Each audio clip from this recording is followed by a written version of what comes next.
Bonjour à tous, aujourd'hui bienvenue sur YouTube. Donc aujourd'hui on va présenter le nouveau Blazor qui est tiré de WebAssembly. Donc c'est une implémentation de WebAssembly, la révolution sur la création des applications web.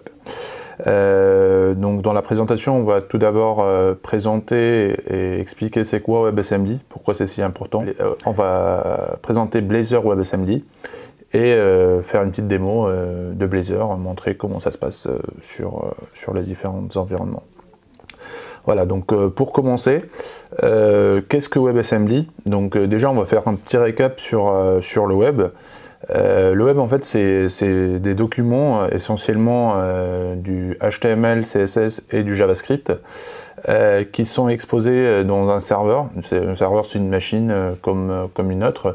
Simplement, elle présente un logiciel ou un serveur d'application qui permet de faire tourner l'application.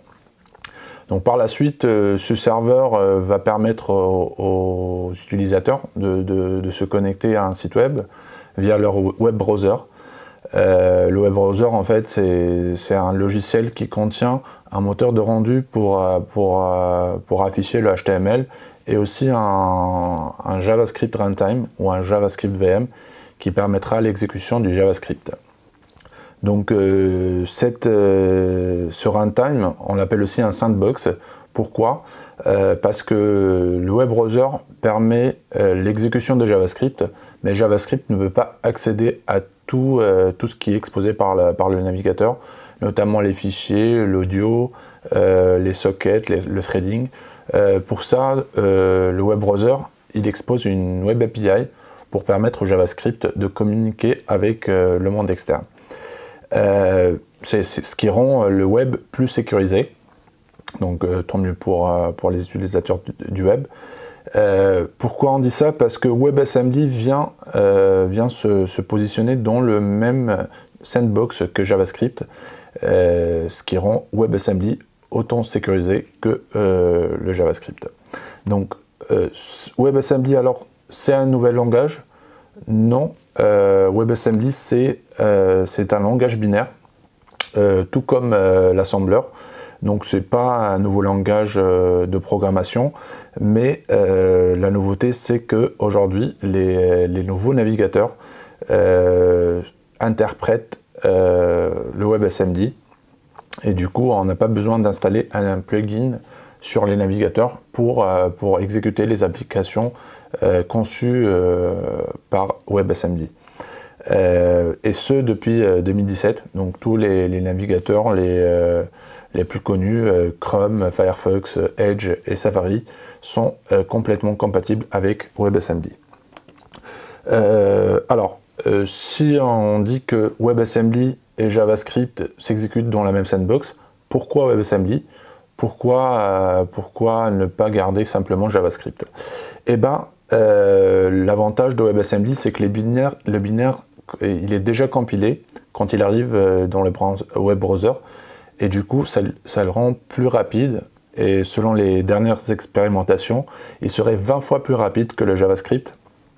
En plus, ça permet aux développeurs qui ne sont pas habitués avec JavaScript de concevoir des applications en C#, en C ou en Ruby. Tout ça, ça va être possible avec WebAssembly. Voilà. Et en plus, on peut faire une interaction entre WebAssembly et JavaScript. Donc WebAssembly peut carrément appeler des librairies JavaScript. Donc ça aussi, c'est vraiment une révolution sur le web. Voilà, donc on a déjà connu ça auparavant, donc à travers d'autres plugins comme Flash, Silverlight et JavaFX. Ça n'a pas trop marché parce que on était obligé d'installer un plugin sur le navigateur, et c'était aussi un monopole, par exemple pour Flash. Donc c'était un monopole, pour Silverlight c'était un monopole, c'était pas du open source. Du coup ça n'a pas trop marché et les projets ont été abandonnés. Contrairement à WebAssembly, comme on l'avait évoqué tout à l'heure, il est compatible avec tous les navigateurs. Voilà. Alors, quels sont les outils qui permettent aujourd'hui de générer des applications WebAssembly? Actuellement, il y a pas mal d'outils. Par exemple, dans l'environnement Microsoft, on a Unity, 2D, 3D qui permettent de générer des applications WebAssembly, des jeux. Et aussi, notre sujet aujourd'hui, ça sera Blazor. Donc Blazor, c'est un outil qui permet de générer des applications WebAssembly conçues pour des applications SPA. Voilà. Donc on a parlé de Blazor. Blazor, c'est un projet qui a été mené par l'équipe ASP.NET. Donc c'est un projet qui a vu le jour avec la version .NET Core 3.0 depuis sa version preview. Actuellement, la version .NET 3.0, .NET Core 3.0 est disponible depuis le 23 septembre, mais Blazor reste toujours en preview et sera peut-être en version finale d'ici le mois de novembre. Voilà. Donc Blazor, c'est quoi? En fait, c'est, comme on l'avait dit, c'est un outil qui permet de créer des applications web. Et l'avantage, c'est qu'il est écrit, c'est-à-dire on peut écrire du web tout en utilisant du C#. Donc pour les utilisateurs qui veulent pas passer à JavaScript, parce qu'ils trouvent trop compliqué, pas trop structuré, aujourd'hui ils peuvent créer des applications web tout en utilisant C#. Et l'avantage, c'est qu'on peut tirer parti des assembly déjà qu'on a déjà créés avec C#. On peut les utiliser directement avec nos applications web et les partager avec d'autres applications via un standard qui est le .NET Standard. Donc c'est des DLL qu'on peut partager entre les différentes implémentations de .NET Standard, comme Blazor, notamment comme Unity, Xamarin. Donc aujourd'hui on peut partager des DLL C# entre le web, le mobile et les jeux vidéo. Donc ça, pour les développeurs .NET, c'est une vraie révolution qui leur permettra de toujours utiliser le même langage, le même environnement de développement pour construire plusieurs types d'applications. Voilà. Donc ça, c'est Blazor. Et Blazor, aujourd'hui, il est présenté en deux versions. Une version WebAssembly, donc celle qu'on présente aujourd'hui. Une version server-side qui est basée sur un client et un serveur. Donc le client serveur, il communique avec une technologie de communication qui est signalaire, donc qui permet d'envoyer et recevoir des messages asynchrones. Donc ça, on ne va pas trop rentrer en détail, on va plutôt présenter Blazor WebAssembly. Voilà, donc comme je l'avais dit, WebAssembly, donc il est performant puisqu'il utilise du WebAssembly. Et aussi, donc ça permettra aussi en utilisant de gagner du temps puisqu'il partage les DLL, hein, donc .NET Standard comme on l'avait dit. Voilà, donc Blazor aussi, c'est comme Angular et React, il est basé sur les composants. Donc c'est quoi un composant? C'est une combinaison entre un template écrit en HTML et du code métier derrière. Donc pour Angular et React, c'est du TypeScript, alors que pour Blazor, ça va être du C#.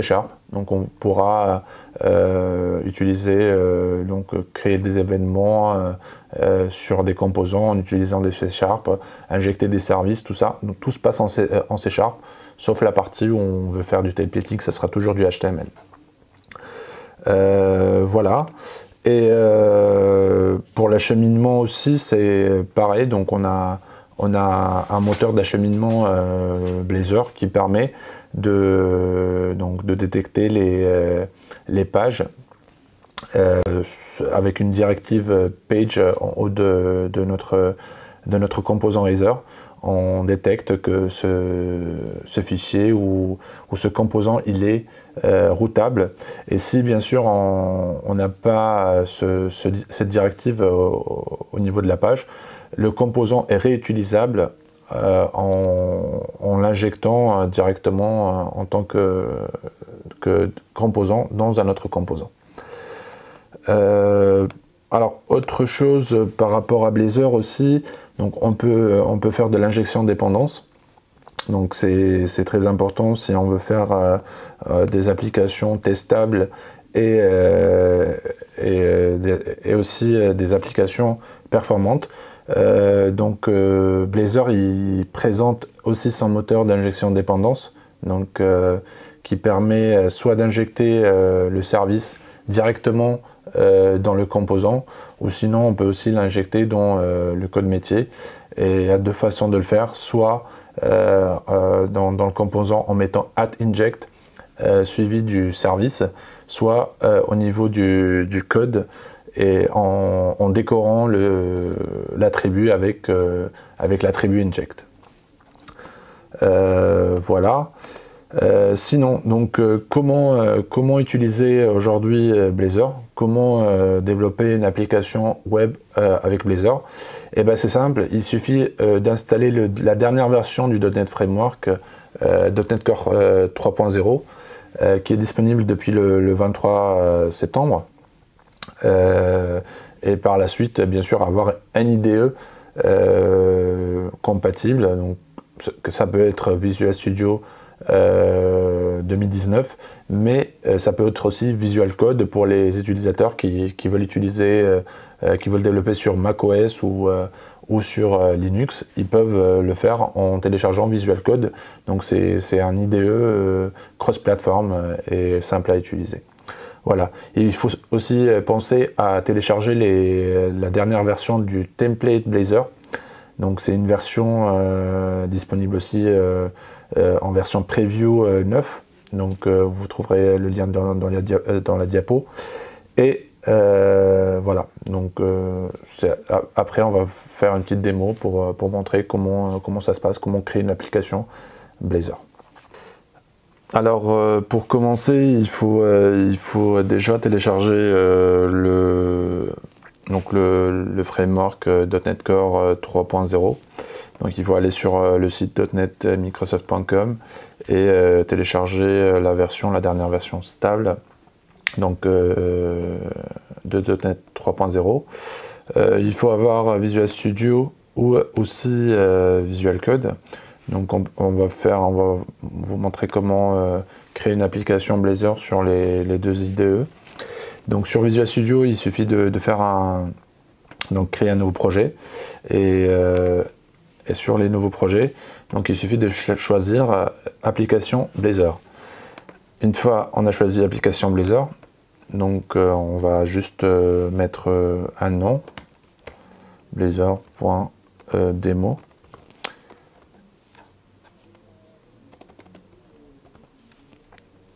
Et là, on aura plusieurs choix. Donc on va choisir Blazor WebAssembly App. Et là, on a deux choix. Soit on crée une application client simple sans le serveur. Soit on peut hoster directement dans un serveur ASP.NET Core. Donc pour l'instant, on va juste choisir une application WebAssembly simple. Et on fait créer. Donc là, on aura une solution SPA prête pour nous avec un template de démarrage. Voilà, donc l'application est là. Donc on a une section, un folder www.root qui va contenir le fichier de démarrage index.html. Donc c'est un fichier qui va juste appeler le framework Blazor WebAssembly.js et va définir la structure globale de notre site. Par la suite, on a un dossier Pages où on a toutes les pages Razor qu'on a créées. Donc c'est comme on a dit, c'est des composants. Et un dossier Shared où on a tout ce qui est composants partagés entre les composants, donc on va les mettre dans le dossier Shared. Voilà, donc là on a le main layout, donc on a une partie sidebar où on va définir notre menu et une partie où on va injecter nos composants, donc c'est une partie body, on va injecter à chaque fois nos composants. Nav menu bar, il va définir, donc ça sera notre menu, où on va avoir plusieurs links plusieurs liens vers nos composants. Des composants bien sûr qui contiennent une directive page, sinon les autres composants ne seront pas routables. Donc survey prompt, c'est juste un composant qu'on va appeler dans un autre composant. On va l'appeler dans le composant index razor. Donc voilà, donc on peut appeler un composant, on peut partager un composant, on peut même builder, packager nos composants pour les exposer en NuGet pour d'autres utilisateurs et tout. Donc tout ça c'est possible. Alors on regarde un peu plus en détail les composants. Donc si on regarde par exemple le composant counter, on voit bien qu'il a une directive page counter qui va définir son routage. Par la suite on a un template HTML, donc on peut faire ce qu'on veut avec du HTML. Ça n'a pas vraiment une relation avec Blazor. Par la suite, on a sur un bouton où on va exposer un événement. Et là, tout simplement, on va utiliser la méthode en clic du bouton pour par la suite rediriger l'événement vers du code C#. Et ça donc c'est très simple à faire. Donc c'est du binding, c'est de l'event binding. Comme sur Angular ou sur JavaScript, mais là ça va nous pointer sur du code C#. Voilà, donc ça se passe toujours comme ça sur les composants. Ici sur le composant index razor, on va appeler un autre composant qui est survey prompt, et on va l'appeler en passant un paramètre title qui est un paramètre exposé dans le composant survey prompt, donc via l'attribut paramètre. Donc si on veut que des attributs soient visibles, à travers d'autres composants, il suffit de décorer les champs par l'attribut paramètre. Voilà. Sinon sur fetch data, on va voir comment avec Blazor on peut appeler ou récupérer des données à partir d'un serveur. Et c'est simple. Donc on a parlé tout à l'heure de l'injection de dépendance, et là dans le composant on va injecter notre client HTTP qui lui va nous permettre de récupérer les données à partir d'un serveur. Donc dans notre cas, ça ne sera pas un serveur parce qu'on a créé une application simple et qu'on n'a pas un serveur. Donc ça sera juste un fichier JSON qui contient la liste des datas. Donc rien n'est plus simple, on fait juste un http.getJSON-a5 et on récupère la totalité des données. Voilà. Par rapport au fichier import, donc ça sera un fichier qui va contenir tous nos besoins de using, les DLL qu'on va utiliser. Donc que ce soit les DLL internes à Blazor, ou aussi nos DLL qu'on a créés pour les partager entre le serveur et le client. AppRazor, donc c'est le point d'amorcement de notre application, donc qui va contenir, qui va pointer sur le fichier le point d'entrée qui est le programme.cs, et aussi il va définir notre main layout qui est donc c'est le composant qui définit un peu la structure de notre application. Donc programme.cs, c'est rien que donc un fichier de configuration qui va nous permettre de builder la configuration, notre configuration par défaut de notre application. Et le fichier startup, donc c'est là où on va définir, notre configuration, mais aussi on va injecter ou on va définir l'injection de dépendance. Donc des différents services qu'on va implémenter, on peut les définir. C'est comme un conteneur d'injection de dépendance comme Unity ou AutoFac. Donc avec Blazor, il a son propre moteur d'injection de dépendance. Eh ben, merci de m'avoir suivi sur cette démo et on se retrouve prochainement pour une nouvelle Tech Night. Au revoir.